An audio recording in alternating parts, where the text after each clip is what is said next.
thought I would leave a follow-up video on shamanic medicine paintings that I also refer to as sacred art, because I woke up this morning and I thought, you know, the word sacred can be misunderstood, or at least taken in ways that aren't quite accurate for the practice that I take part in. Where best to start? Where should we start in understanding what the word sacred means? And you know, the word sacred is flung around really easily these days. But what does it actually mean? Are we honouring what the roots of that word means? And you know, language itself can be quite limiting, which is probably why I became an artist, because art can be so multifaceted, the way that we assign meaning to it, whereas words can have quite a specific intention and meaning behind them. However, contradictory to this, let me just continue. I thought I'd start with the good old book, which many of you will know, good old Oxford English Dictionary. That I actually use this book because it's so massive. I use it to flatten my watercolor paintings, but that's for another video. I thought that I would read the definition for sacred is exclusively dedicated to a god or to some religious purpose, made holy by religious association, connected with religion, used for religious purpose, brackets, sacred music. So I mean, I find this fascinating because, of course, there's a real heavy emphasis on religion here. And in my practice, I would state openly that I am not a religious woman, but I am a spiritual human being. If we go back into my ancestral roots, there was most certainly religion in many different forms. So for those of you who don't know, my mother is from Guyana in South America, and my father is English. He's from Britain here. And so I have an eclectic background of history, which includes Hindus, Muslims and Christians, and of course shamanic practitioners, shamans, people of medicine, poets, artists, musicians. It's eclectic, and I enjoy that. I feel like I'm a representative of that in-between space of all that information merged into one, and suddenly it's come out in the form that you see in front of you today. And although I'm not practicing any specific form of religion, I do practice spirituality. I am a shamanic practitioner, and therefore I live shamanically in harmony with the earth. And I believe that there is no hierarchy. There isn't a hierarchy in this world. And I also want to state that I don't reject anyone's religion, anyone's perception of reality, of the divine, of that unnameable one, whatever name you want to give to source, great spirit, spirit, God, goddess, the divine one, the one that is unnameable. Who am I to say that doesn't exist, that God doesn't exist, that goddess doesn't exist? It all exists to me. Every single version of the divine exists, which is why, you know, coming back to sacred art, it is my choosing to connect with that mystical force, the force that none of us can possibly truly understand in its entirety. We can have glimpses of it, we can have experiences of it, we can have visions, we can connect deeply to that which is spirit, to God.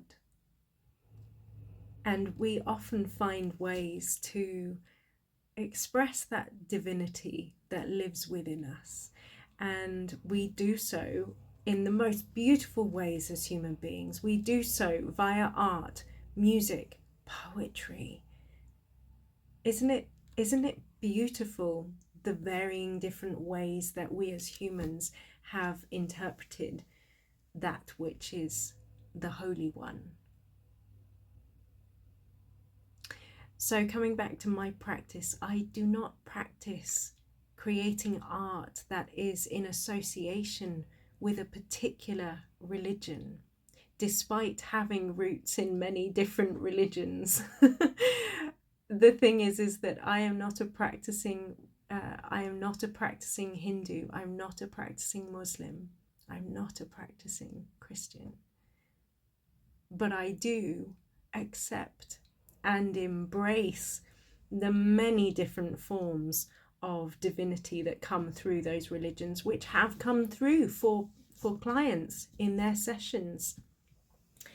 You know, for example, if when working with a particular client, I am given the vision of Shiva, it isn't for me, the small little ego Roberta, to tamper with that vision and to say, no, I can't pop that in.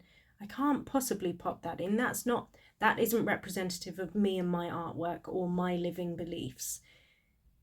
My practice as a shamanic artist and shamanic practitioner, as a healer, is to become the hollow bone. These words, the hollow bone, is used in shamanism to represent the action that we undergo to create, to transform ourselves into this hollow bone and allow divinity to literally come through us and out, but to move through us in the most purest of ways, so that there are no hang-ups or projections that we're putting on to the vision or onto the information or the healing.